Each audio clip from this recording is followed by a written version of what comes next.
My father hired a pair of orphan sisters as bodyguards for my brother and me. The older one, Stella, was quick, sharp-eyed, and fell for my brother, Liam, the moment she saw him. That left me with the younger sister, Maya, the one with the silence. I didn't want to see her sent back to the group home, back to the bullies and the loneliness, so I accepted her. She never spoke, so I took her to every top psychiatrist on the East Coast. I carved out 2 hours every single day to tell her jokes, to read to her, anything to get a response, even though one never came. She couldn't protect me, so I learned martial arts, built myself up from nothing, and begged my father not to send her away. I thought she was just wounded. I thought if I was patient enough, she would heal. Then came the day the yacht overturned. In the chaos of the churning water, she clawed the last life vest off my body, and for the first time, she spoke to me. "I'm sorry," she said, her voice raw, "but Liam's is broken." Liam, my brother. She watched as I began to sink, her hand squeezing mine one last time. "I owe you a debt in this life," she whispered, her eyes holding mine as the cold water closed over my head. "I'll repay it in the next." So, it turned out her silence was only for me. When I opened my eyes again, I was standing in the grand foyer, back on the day we were meant to choose our bodyguards. I stood before the two sisters, frozen. My brother, Liam, glanced at me, his perfect brow furrowed with concern. He bit his lip. "You know what? I'll take Maya," he announced, his voice ringing with false martyrdom. "Ethan isn't as strong. He needs someone quick and alert, like Stella, to protect him." With a flourish, he stepped away from the visibly sharp Stella and positioned himself beside the silent, withdrawn Maya. I could see the panic flash in Stella's eyes. I still didn't move, my mind reeling, trying to process the impossible reality of being back here, in my first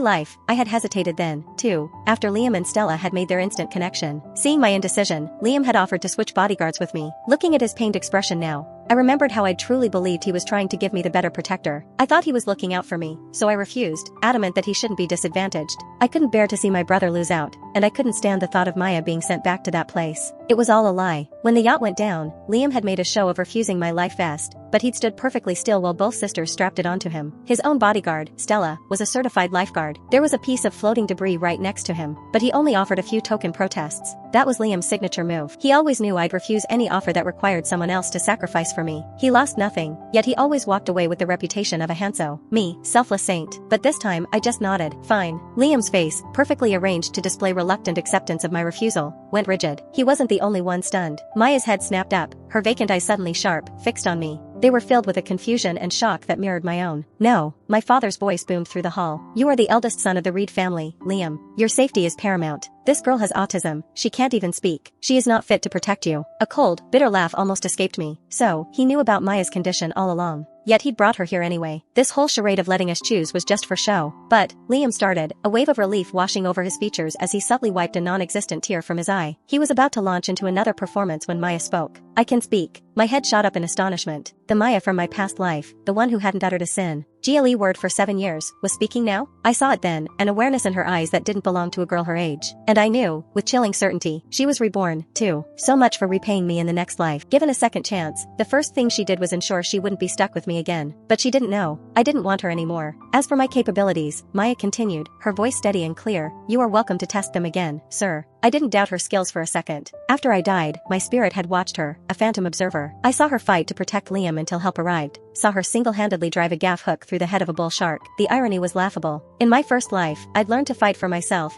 Terrified my father would deem her useless, this helpless girl, and send her back to the orphanage. Of course, once Maya dropped the act, it took her only 3 moves to pin the national martial arts champion. My father kept on staff to the floor. My father's resolve began to waver. The pained expression on Liam's face vanished, replaced by a glimmer of interest. Between the two sisters, Maya was always the more beautiful one. If it hadn't been for her supposed condition, Liam would have chosen her from the start. "Very well," my father conceded. "Maya will serve you, Liam. Stella, the second son, will be in your care." At our father's decree, Stella shot a glance in my direction. Her eyes landed on the scar that marred the left side of my face, and her nose wrinkled in a flicker of disgust. She took a step back and bowed her head. "Sir, I would rather you sent me back to the orphanage." "What is the meaning of this?" my father asked, his brows knitting together. "A salary of $500,000 a year isn't enough to keep you? You'd prefer to go back to a place where you'll have nothing?" Stella couldn't hide the revulsion she felt looking at my face. "I am not worthy of serving, the second young master." I let out a quiet sigh. Ever since I got this scar at 10 years old saving Liam, my face had been a source of disgust for others. Perhaps that was part of why Maya had treated me the way she did in our first life. "Stella, are you just going to abandon my brother?"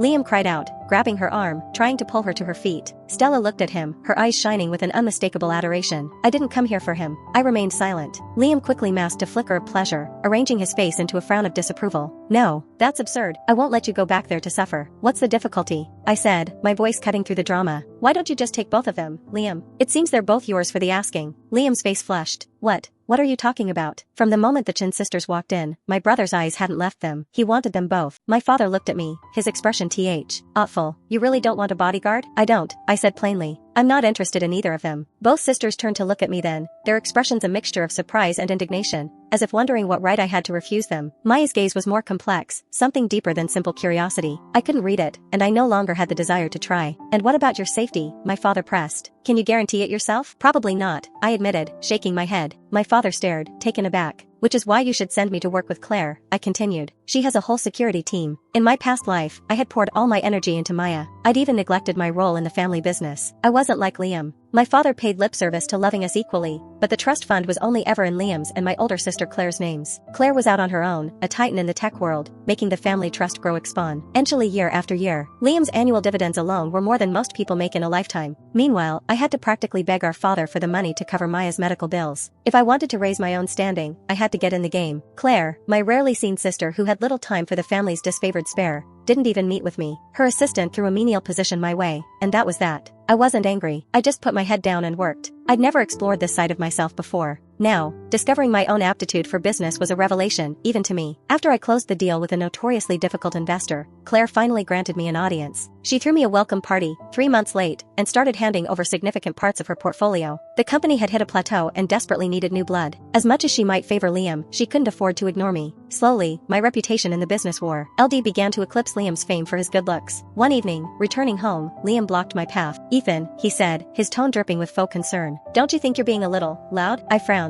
You're making headlines everywhere. I'm not trying to bring you down, brother, but a rapid success like this is mostly luck. If you crash and burn, you'll be dragging the Reed family name down with you. He paused, then glanced meaningfully toward where Maya was standing in the distance. Besides, with your face, being so high profile won't attract the right kind of attention from women. He sighed dramatically. Look, why don't you stop bothering Claire? I'll take you under my wing. I cut straight to the point. You're afraid I'll steal your spotlight, aren't you? He froze. On what grounds are you telling me to keep a low profile, Liam? As the family's golden boy? The primary trust fund beneficiary? No matter how you slice it, you've already won. What give? ESU the right to stand on your pedestal and tell me not to fight for my own? Ethan, you. His eyes immediately welled up. I gave him no quarter. Since you brought up my scar, let me ask you something. Have you forgotten what you did when we were 10? I stepped in to protect you from a mugger. If you hadn't shoved me forward, I wouldn't have stumbled right into his knife. This face wouldn't be ruined. Liam clapped a hand over his mouth, fat tears plopping onto his hand. You don't have to cry. You're not the one who was wronged. Just go back to being the perfect son. I turned to leave, but he broke into a choked sob, his whole body shaking with manufactured pain. That's not it, Ethan. I never meant for that to happen. I'm just worried about you. How could you think that of me? His tears hit the marble floor, one by one. That's enough. Stella, who had been standing silently behind Liam, rushed forward and wrapped her arms around him. You've gone too far, Ethan. Liam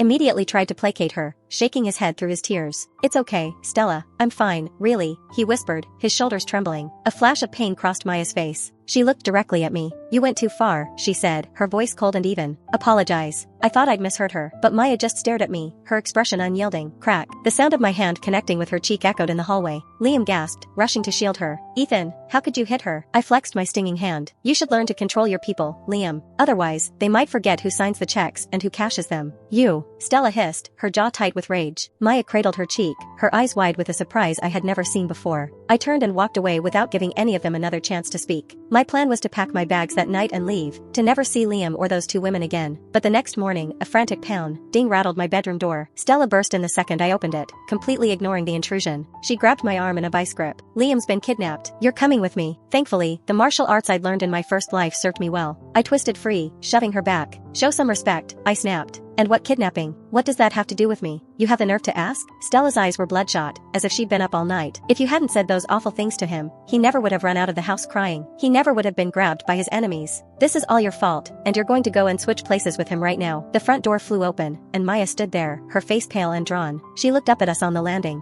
Is Liam back yet? Stella held up my arm like a trophy. No, but the kidnappers are offering an exchange. It was Ethan's fault Liam was taken. It's time for him to make amen. DS. Let go of me. I slapped Stella hard across the face. You're a bodyguard. Who gave you the right to lay hands on me? A red handprint bloomed on her cheek, but her eyes held no remorse. My apologies, sir, but this isn't your decision to make. For Liam's sake, we'll accept the consequences of insubordination. She tightened her grip on my arm and yelled over her shoulder, Maya, help me. Against Stella, I might have been able to hold my own for a few moments, but Maya was different. The world tilted as I was slammed to the ground. Maya's black leather boot appeared in my line of sight. I struggled against Stella's hold, knowing that the outcome of this fight rested entirely on Maya. I looked up at her, my voice raw with desperation. Maya, help me. I'm begging you, please. A muscle twitched in her jaw. She closed her eyes for a brief second, and when she opened them, she whispered one word. Sorry. Then, a crushing weight as both women pinned me to the floor.